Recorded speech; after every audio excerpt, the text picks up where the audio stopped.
Hello everyone, welcome back to the series of lectures on Indian evidence act. आज हम बात करने वाले हैं भारतीय साक्ष्य अधिनियम की धारा 12 और 13 के बारे में। So as we have discussed earlier, जो भी एविडेंसेस हम न्यायालय के समक्ष रखते हैं वो या तो रिलेवेंट फैक्ट या फिर फैक्ट इन इशू से संबंधित होते हैं। और रिलेवेंट फैक्ट की ये जो लिस्ट इंडियन एविडेंस एक्ट के सेक्शन 6 to 55 में अवेलेबल है।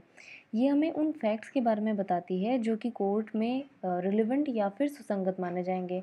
सो section 12 and 13 are also part of it. So let's start with section 12।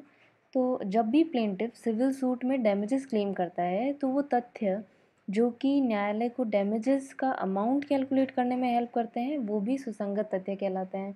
और यहाँ पर प्लेंटिफ ही नहीं बल्कि डिफेंडेंट भी डैमेजेस के अमाउंट से रिलेटेड जितने भी एविडेंसेस होगा वो लेकर आ सकता है। अब सेक्शन 12 का एक बहुत इंपॉर्टेंट फीचर ये है कि ये सिर्फ और सिर्फ सिविल सूट पे ही अप्लाई करता है। सेक्शन 12 की स्टार्टिंग यहीं से होती है, इन सूट्स फॉर डैमेजेस। तो यहाँ पर सूट वर्ड यूज़ हुआ है। जैसा कि हमने पहले भी डिस्कस किया है, suits are related to civil matters and case is used for criminal matters. Now let's discuss what is damage and what is damages. So इनमें डिफरेंस क्या होता है मेनली। डैमेजेस क्षति या नुकसान, तो ये एक तरह का लॉस या इंजरी होता है जो कि किसी पर्सन के अनलॉफुल या नेग्लिजेंट एक्ट की वजह से किसी दूसरे पर्सन को होने वाला है। अब जहाँ पे बात डैमेजेस की होती है तो डैमेजेस को हर्जाना भी बोला जाता है, यानी कि compensation which is paid in the form of money for such loss और इंजरी। तो जो भी नुकसान या क्षति हुई थी उसकी भरपाई के लिए जो भी हम हर्जाना दे रहे हैं in the form of money, उसको डैमेजेस बोला जाएगा। अब जब भी न्यायालय हर्जाना देने वाला होता है तो वो इन चार टर्म्स को कंसिडर करता है। So first one we have is damages.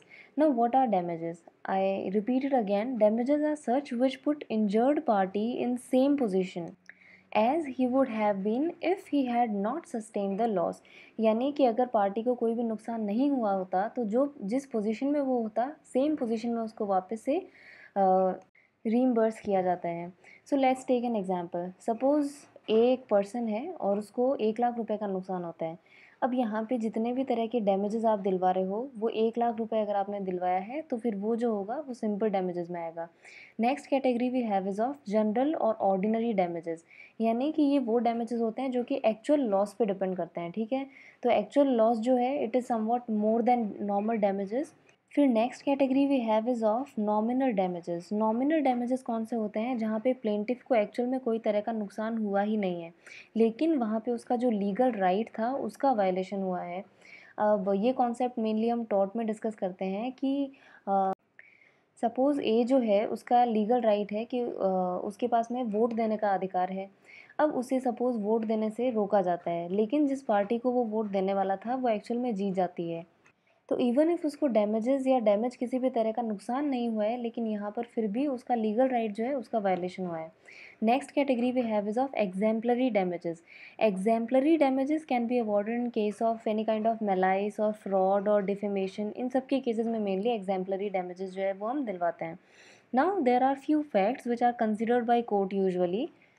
जब भी डैमेजेस दिलवाने होते हैं तो फिर वहाँ पे कोर्ट हमेशा कंसिडर करता है कि विक्टिम जो है उसकी फैमिली की इनकम कितनी है, फिर कितने फैमिली मेम्बर्स हैं वहाँ पर। देन अगर कोई ऐसा अगर कोई लॉस या इंजरी हुआ है जिसकी वजह से मेडिकल एक्सपेंसेस भी हुए थे तो वहाँ पे मेडिकल एक्सपेंडिचर कितना था। देन पर्सनल पेन सफरिंग ये सब कितने हैं, एंड फ्यूचर लॉस जो है वो कितना हुआ है। तो उन सब चीज़ों को कंसिडर, फ्यूचर लॉस जो है वो कितना होने वाला है, इन सब चीज़ों को कंसिडर करते हुए कोर्ट हमेशा डैमेजेस प्रोवाइड करता है। फ्यूचर लॉस कौन सा होगा? फॉर एग्जांपल अब अगर कोई भी लॉस या इंजरी इस तरह का है जिसकी वजह से किसी भी पर्सन का लिम्ब या फिर वी कैन से कि कोई भी उसको फिजिकल डिसेबिलिटी होती है तो इसका भी ये वाला जो फ्यूचर लॉस जो होगा इस पर्टिकुलर इंजरी की वजह से उसको भी कंसिडर करते हुए कोर्ट हमेशा ये हमें डैमेजेस प्रोवाइड करेगा। So let's recapitulate what section 12 is स्टेटिंग कि जो भी कोई अगर डैमेजेस से रिलेटेड कोई भी सूट आपने फाइल किया है, कोई भी सूट है जिसके अंदर डैमेजेस क्लेम किए गए हैं, तो कोर्ट उन सारे तथ्यों को जो है वो कंसिडर करने वाला है, वो भी सुसंगत माने जाएंगे जो कि कोर्ट को ये डिटरमाइन करने में हेल्प करते हैं कि जो डैमेजेस होगा उसका अमाउंट कितना होने वाला है। नेक्स्ट हम डिस्कस करते हैं सेक्शन 13। अगर हमें ये पता लगाना हो कि कोई भी राइट या फिर कोई भी कस्टम जो है वो एग्जिस्टेंस में है या फिर नहीं है, तो इससे रिलेटेड जितने भी फैक्ट्स अपने पास में अवेलेबल होंगे वो भी यहाँ पर रिलेवेंट माने जाते हैं एज़ पर सेक्शन 13। अब सेक्शन 13 जो है वो जिन राइट्स पे अप्लाई होता है, एक्चुअल में ये सारे तरह के राइट्स कंसिडर करता है। यानी कि जो भी कोई rights which are known to law, यानी लॉ की नज़र में जो भी लीगल राइट्स होंगे उन सबको यहाँ पर कंसिडर किया जाएगा, whether they are corporeal rights और इनकॉर्पोरल राइट्स या फिर कोई पब्लिक राइट है, प्राइवेट राइट है, उन सभी को यहाँ पर कंसिडर करने वाले हैं। ठीक है। अब कॉर्पोरल राइट का हम एग्जांपल ले सकते हैं, ओनरशिप से रिलेटेड जो भी कोई राइट्स होते हैं उनको कॉर्पोरल राइट बोला जाता है। And incorporeal rights are those which can not be seen और टच्ड। सो इनकॉर्पोरल राइट्स कौन से होते हैं जिनको देखा नहीं जा सकता है। And incorporeal rights have to do with we can say intangible property, for example copyright है, लाइसेंस है, देन राइट ऑफ वे है, all these are part of incorporeal rights. And corporeal rights जो होते हैं वो मेनली किसी भी property की ओनरशिप से रिलेटेड होते हैं। अब यहाँ पर एक केस दिया हुआ है जो कि ये बताता है कि सेक्शन 13 जो है वो सारे तरह के राइट्स पे अप्लाई होता है, चाहे वहाँ पर फुल ओनरशिप हो या नहीं हो, चाहे वो राइट जो है किसी भी कैटेगरी का क्यों ना हो, वेदर पब्लिक और प्राइवेट, जनरल और कॉर्पोरल, इनकॉर्पोरल, तो हर तरह के राइट्स जो हैं उनके ऊपर ये अप्लाई करने वाला है। अब जनरल राइट का हम एक एग्जांपल लेते हैं। फॉर एग्जांपल अगर कोई एक ग्रुप है विलेजर्स का, वो अगर एक पर्टिकुलर वेल से पानी ले रहे हैं regularly, so it is their general right. Now what is custom? Custom जो है उसके कुछ सेलिएंट फीचर्स होते हैं जो कि हमें ध्यान में रखने होते हैं हमेशा। ये एक तरह से एक कड़ी होती है जो चलती जा रही है, कोई भी रूढ़ी या प्रथा जो है जो चलती जा रही है फ्रॉम टाइम इमेमोरियल, हमें याद नहीं है कब से ये चीज़ कंटिन्यू है, तो उसको कस्टम बोला जाता है। लेकिन वो जो कस्टम होगा वो हमेशा सर्टेन या डेफिनेट होना चाहिए, it should be constant, fix होना चाहिए कि जो भी पर्टिकुलर कस्टम है वो एज इट इज़ चलता जाए। Then it is not optional, ये कंपलसरी है। अगर किसी पर्टिकुलर एरिया जहाँ पर भी ये कस्टम फॉलो कर रहे हैं लोग, वो कंपलसरी होना चाहिए, यूनिफॉर्मिटी होनी चाहिए, it should be reasonable, means वहाँ पर कोई लॉजिक होना चाहिए उस चीज़ के पीछे। And it should have never broken, actually वहाँ पर कंटिन्यूटी जो है वो हमेशा बनी रहनी चाहिए। And again it should be enjoyed peacefully. Then कोई भी इमोरल एक्टिविटी यहाँ पे हम कंसिडर नहीं करने वाले हैं।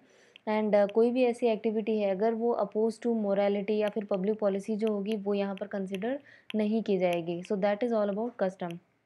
अब यहाँ पे एक एग्जाम्पल दिया हुआ है कस्टम से रिलेटेड इनहेरिटेंस का। सपोज़ कोई जनरल लॉ ये कहता है कि जितने भी किसी के जितने भी अगर सपोज़ संतान होंगी उन सब में संपत्ति को बराबर बांटा जाएगा। ठीक है, इनहेरिटेंस का जो राइट होगा प्रॉपर्टी का एक अपने फादर की, वो इक्वली होगा सारे जितने भी उसके चिल्ड्रन होंगे उनमें। लेकिन कस्टम जो है, अब सपोज़ कस्टम है एक पर्टिकुलर ज़मींदारों के एरिया में कि वहाँ पे एल्डेस्ट सन जो है उसको तो वो इनहेरिटेंस का राइट दे रहे हैं और बाकी जितने भी बच्चे होंगे उनको सिर्फ और सिर्फ मेंटेनेंस का या भरण पोषण का अधिकार अगर दिया जा रहा है, सो दैट इज़ कस्टम। ठीक है, तो उन ज़मींदारों के लिए वो कस्टम है। तो जनरल लॉ तो क्या था कि जितने भी चिल्ड्रन हैं उनमें इक्वली आप डिवाइड कर रहे हो प्रॉपर्टी को। और कस्टम क्या कहता है कि eldest son is getting the inheritance right and others are getting the maintenance right. तो ये चीज़ यहाँ पर आ गई। अब नेक्स्ट यहाँ पे एक और एग्जांपल हम लेते हैं, selling property. For example general law तो ये कहता है कि every one is having freedom to sell his property. लेकिन कुछ पर्टिकुलर डिस्ट्रिक्ट्स हैं जहाँ पे कस्टम क्या है कि सबसे पहले आपको अगर प्रॉपर्टी को सेल करना है तो उसके रिगार्डिंग ऑफर रखना होगा जो भी ब्लड रिलेशंस होंगे या जो भी को शेयरर्स होंगे प्रॉपर्टी के उनके पास में। And in case they refuse then only you can sell your property to strangers. तो it can be custom in some particular area. So gradually these customs what they do, they just obtain the force of law. Next हम deal करते हैं kinds of custom से। See broadly we have three categories, private custom, general custom and public custom. जहाँ पर बात India की आती है वहाँ पर जनरल एंड पब्लिक कस्टम को इक्वली ही ट्रीट किया जाता है। एंड इन इंग्लिश लॉ वहाँ पे दीज थिंग्स आर डिफरेंट। अब प्राइवेट कस्टम तो कौन सा होता है, जो किसी पर्टिकुलर फैमिली या किसी पर्टिकुलर स्मॉल यूनिट को ही गवर्न करने वाला है, उसको बोला जाता है private custom. Next category we have is of general custom. General custom is the one which is common to a particular class और कास्ट और लोकेलिटी जो है। और सेक्शन 48 जो है वो भी इस चीज़ के बारे में डिस्कस कर रहा है जो कि हम आगे फर्दर देखने वाले हैं। और पब्लिक कस्टम जो है वो मेनली इंग्लिश लॉ का पार्ट है, जो कि हर मेंबर को स्टेट के कंसर्न करते हुए अगर आप गवर्न कर रहे हो तो वो होता है public custom. So public custom is the one which is followed by every member of state. Now we have a case law which is dealing with custom. ये कस्टम की डेफिनेशन आपको बताता है कि कस्टम क्या होता है। एक पर्टिकुलर रूल होता है और ये एक टाइम इमेमोरियल से, means we do not remember कि वो कब से चला आ रहा है, and also it has obtained the force of law in a particular locality, so that is known as custom as per this case Subramaniam Chettiar. Okay, now let's come back to section 13. Now section 13 lays down as to what facts are relevant and may be proved when the question at issue is whether any right or any custom exist.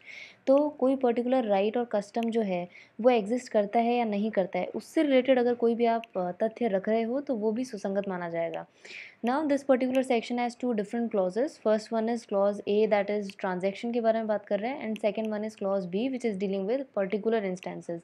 Transaction जो है जिसको हम simple terms में लेन then या फिर सौदा भी बोला जाता है, जिसको ट्रांजैक्शन एक्चुअल में होता क्या है। कोई भी अगर कोई भी पर्टिकुलर इंस्टेंस है जो कि ऑलरेडी कंप्लीट हो चुका है between two parties, whether they are alive or not, तो उस चीज़ को बोला जाता है ट्रांजैक्शन, यानी कि वो बात जो ऑलरेडी हो चुकी है। अब इससे रिगार्डिंग डिफरेंट डिफरेंट सिनेरियोज हमें दिए हुए हैं यहाँ पे। For example whether any transaction is created और नॉट, इससे रिलेटेड अगर कोई बात है तो वो आप कोर्ट में रख सकते हैं and that will be relevant fact. अब क्रिएटेड में एग्जांपल अपन ले सकते हैं कि कोई भी सपोज़ ट्रांजैक्शन है वो क्रिएट हुआ है, अगर इस चीज़ से रिलेटेड आप कोई भी डॉक्यूमेंट लेकर आते हैं तो वो जो है उसके हेल्प से आप इस चीज़ को प्रूव कर सकते हैं। Next we have is claimed, यानी कि कब इसको क्लेम किया गया था लास्ट और किसने क्लेम किया था वो आप यहाँ पर बता सकते हैं। देन मॉडिफाइड, यानी कि ऑलरेडी क्रिएट किया हुआ है लेकिन मॉडिफाइड है, इससे रिलेटेड अगर आपके पास में कोई भी एविडेंसेस हैं then they will be considered. फिर रिकॉग्नाइज्ड बाय इधर कोर्ट या फिर कोई और अगर अथॉरिटी है उसने इस चीज़ को ऑलरेडी रिकॉग्नाइज़ किया हुआ है, यानी कि कोई भी ऐसा आप डॉक्यूमेंट लेके आते हैं जिसमें ऑलरेडी लिखा है कि हाँ ये पर्टिकुलर कोर्ट या फिर अथॉरिटी जो है इस चीज़ को रिकॉग्नाइज़ कर रही है, तो वो भी यहाँ पर कंसिडर करने वाले हैं। Next we have is asserted और डिनाइड, यानी कि हाँ ये मेरा राइट है, ऐसा अगर आपने लिखा है वहाँ पे, ऐसा असर्ट कर रहे हो आप, और या फिर डिनाइड, यानी कि अपोजिट पार्टी जो है वो एक डिनाइल डॉक्यूमेंट लेके आती है कि नहीं ये इसका राइट नहीं है, और we have inconsistency with its existence. ठीक है, ये एग्जिस्ट कर रहा है कि नहीं कर रहा है, उससे अगर इनकन्सिस्टेंट होती हुई बात अगर आप कोई कोर्ट के सामने रखते हैं तो that will be relevant. Next thing we have is instance. Instance, particular instances कौन से होते हैं। इंस्टेंस का मतलब होता है कि कभी ऐसा हुआ था, तो इससे रिलेटेड अगर आप कोई भी तरह का रिकॉग्निशन है या फिर कोई भी और चीज़, whether if it is disputed और असर्टेड और डिपार्टेड फ्रॉम, ऐसा कुछ अगर एविडेंस कोर्ट के अंदर लेके आएंगे then it will also be relevant. अब जो इलस्ट्रेशन दिया है विद सेक्शन 13, वो किसकी बात कर रहा है, एक प्राइवेट राइट की बात कर रहा है कि राइट टू फिशरी जो है वो उस पर्सन का है या नहीं है। तो उससे रिलेटेड डिफरेंट डिफरेंट सिनेरियोज यहाँ पे दिए हुए हैं जो कि आपको ये बता रहे हैं कि वो एग्जिस्ट कर रहा है, वो पर्टिकुलर राइट जो है वो एग्जिस्ट कर रहा है, उसके लिए आपने डिफरेंट यहाँ पर चीज़ें प्रोवाइड की हैं। फॉर एग्जांपल मॉर्टगेज जो है उससे रिलेटेड आपने एक वो प्रोवाइड किया है instance.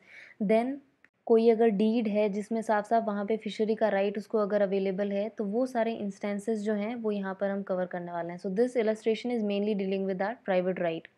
Now we have one case law जिसके अंदर question as to existence of custom और यूसेज, ये अगर कोई ऐसा क्वेश्चन अराइज होता है तो it is mixed question of fact as well as law. ठीक है, दोनों से रिलेटेड ही इसको माना जाएगा, यानी कि कोई भी कस्टम या यूसेज एग्जिस्ट कर रहा है या नहीं कर रहा है उससे रिलेटेड आप कोई भी फैक्ट भी लेके आ सकते हैं, प्लस ये चीज़ किसी लॉ के अंदर भी अगर लिखा हुआ है या फिर लॉ भी अगर कोई इस बारे में प्रिज्यूम करके चल रहा है तो उस चीज़ को भी यहाँ पर हम कंसिडर करने वाले हैं।